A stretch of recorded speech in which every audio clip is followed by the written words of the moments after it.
So, kind of an impromptu video. I've been pretty frustrated with the car, but let's start off on a good note. The car is back, hit the dyno, made 371 horsepower, or 371 wheel horsepower, about 7,000 RPM, made 383 foot-pounds of torque at like 4,200.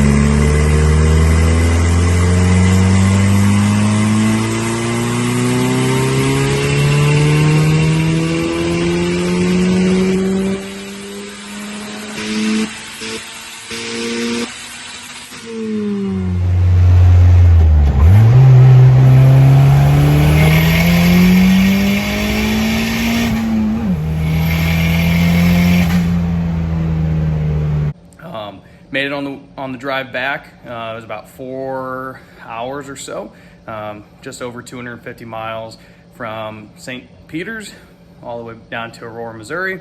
So super proud of the car on that feat. Averaged 32 miles a gallon on the entire drive.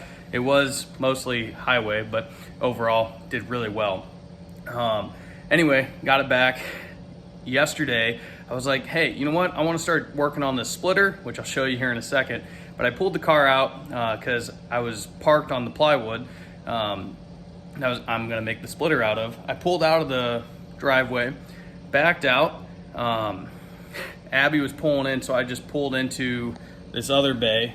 I pulled in basically where the BMW is sitting right now, and let Abby pull into the driveway. And I went out, did a little run, beat on a little bit, came back, parked outside of the garage.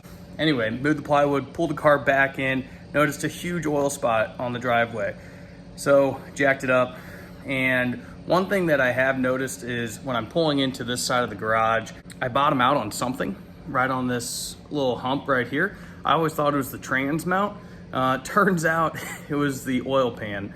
And I guess because the only thing that's solid mounted in this drivetrain is the transmission, and it's bolted right underneath the seat mounts, that's what I was feeling. So long story short, I had two nice little cracks in the oil pan. I'll show you. I fixed those with JB Weld. I cleaned it up real good. That calls for a beer. Let's pray it holds. I have about 3 good coats on it. Let it cure for about 12 hours. I have a little space heater running right now underneath it to try to get some heat. It's a high temp, oil resistant JB Weld. So I put 3 coats on, let it cure for 12 hours with the heater on in between each coat. And then while that's curing and finishing up, because I can't do anything until tomorrow night, I just want to give it, after my last coat, I want to give it a full 24 hours like it says on the instructions, to let it cure, and then I'll go from there. So tonight I decided to tackle the transmission mount. So on the 4-hour drive home, this thing was vibrating like crazy, just a constant low hum. And the only thing in this drivetrain that's solid mounted is the transmission mount. And again, it's right underneath your seat, so you feel everything. So I ordered a poly bushing specific for the M5OD. I originally ordered one, universal ones, but it ended up not being wide enough at the bolt holes, and I didn't feel like trying to modify that when I could buy one from, I think it's Energy Performance or something, or Energy Poly or something. I could buy one specifically for this transmission. So that's what I ended up doing, and let's take a look. So I basically took my original trans mount, flipped it 180 degrees because it has a slight bend in it. And then I had these little I made these little standoff pieces. And then with the universal Energy Star, it came with a nice piece of like 1/8 inch steel that mounts to the bottom side. So I cut that down, drilled a new hole, used one of the existing slotted holes for some adjustment. And so that mount bolts right into the M5OD R1. And then I made those standoffs, like I said.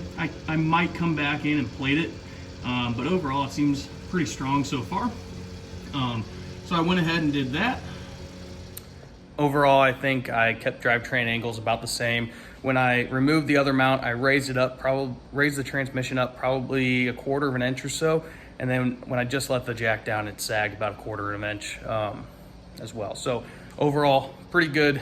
I think all the vibration was simply from being solid mounted. These 4 cylinders, especially the EcoBoost, are known to be extremely vibration prone, especially with the balance shaft delete.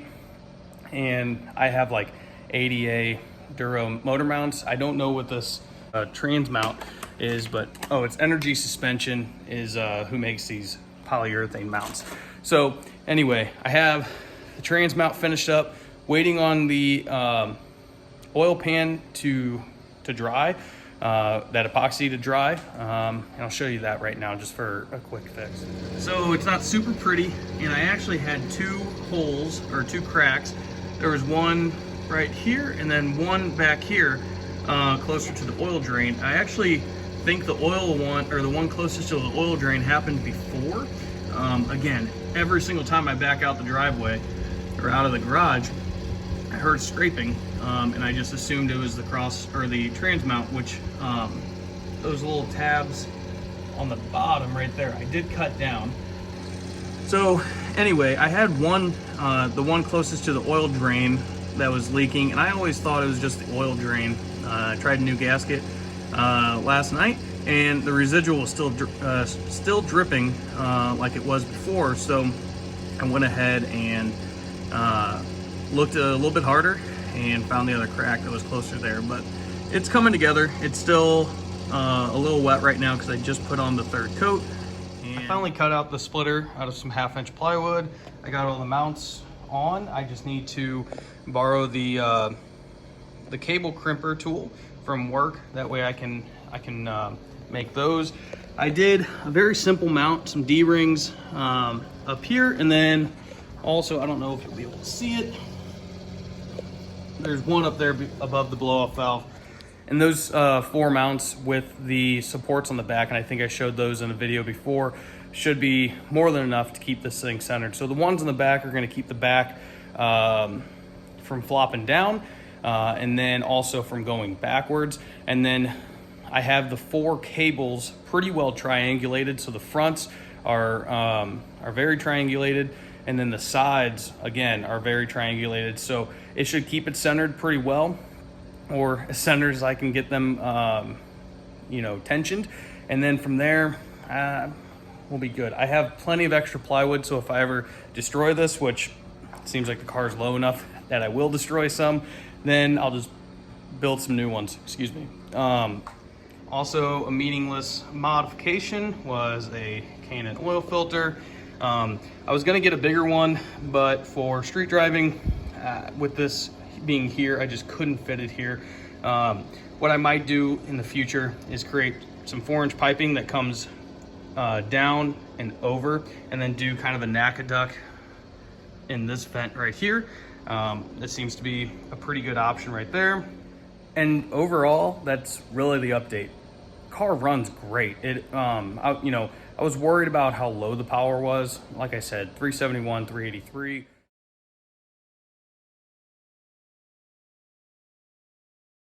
But I can absolutely assure you, this thing is a rocket ship. It's a blast to run. 1st and 2nd are kind of pointless. 3rd, it barely spins just right off the hit because the torque, again, 383 foot-pounds right at 4,200 RPM.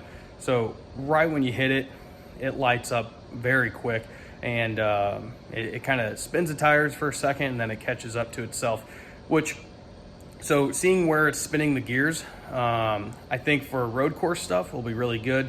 The lowest power this thing can make on wastegate pressure is right at 300 horsepower. So with that being said, for autocross, I might turn it down. So on my exhaust manifold, basically they did some troubleshooting pulls because the VE is a little bit different. The phasers on this Explorer engine seem to have a different readout, or that's what they were thinking at first, and I didn't really get an update finding out what they ended up finding. But when they were doing VE tuning on the dyno, it was fine. And then the first full pull, the exhaust manifold cracked right here next to this weld. So I had my buddy Dylan, he actually shortened this up to get fresh material and then re-welded this and added these gussets. So far it seems to be pretty good. I've done quite a bit of pulls, like I said, the long drive home, and it seems to be holding pretty well. So I can't complain with that. And I think just with the weight of this entire exhaust, it was just a little too much for that stock, or for this manifold. Again, this is schedule 40 2.5 inch, and then this was schedule 10 inch and 7 or inch and 3/4, and at that weld it just cracked. So I think we got it figured out for now. One thing that I might be trying to do, and it would involve designing a new manifold and all that, but if I end up finding out that this car is, you know, the chassis can only really handle for what I'm trying to do, which is road course, time attack, autocross stuff. If it can really only handle 420, 450 wheel horsepower in a car this light, you know, I don't want to go to a much bigger tire because I don't want wide body. If this is what the chassis handles, like if I'm spinning through third, it's kind of pointless. Fourth, you know, again, if I'm spinning through fourth, which I think I would with 600 horsepower, then it's really not worth it. You're not putting any extra power down, you're not going any faster. So with that being said, if that's the case, if I think 420, 450 is gonna be the limit for what I want this car to be, then I'm probably gonna try doing a new turbo manifold and then a full exhaust out the back. We might try doing something fun like a full aluminum exhaust or something like that to keep the weight down. But overall, this car is loud. Just cruising down the highway, 2,800 RPMs, which is about 70, 75. I have to wear earmuffs. It is loud, even with this muffler. This muffler made it bearable, but it's still a ton of noise. So a full exhaust is in order, I think. Now, if I deem that that's not gonna be enough and I need the 600, then I'll just keep a 4-inch fender exit. But the initial excitement of this build, I'm thinking and I'm leaning towards a full 3-inch, maybe step up, you know, 3-inch downpipe because that's all I can clear, and maybe step up to a 3.5-inch and then go to dual 3-inch because that's what I can fit with my 8.8 rear diff. And then that would flow pretty well and be able to support the horsepower levels that this car is gonna be making. So that's basically the update I have for you guys. Nothing really else is going on. Yeah, that's that. So thanks guys, make sure you like and subscribe. I'm not really like a pro YouTuber, but I do want to try growing this channel. My buddy Andre, he gave me some shit saying you should have recorded more on this build, the BMW and all that. So I think that's going to be the case moving forward, is I'm going to try recording more of these projects. I should have done the whole transmission mount stuff and the epoxy fix and all that stuff, but I was just a little worked up. Might try buying a GoPro because autocross season's about to be in full effect. So I think seeing this thing race is going to interest a lot of you guys. So we'll go from there. Thank you guys.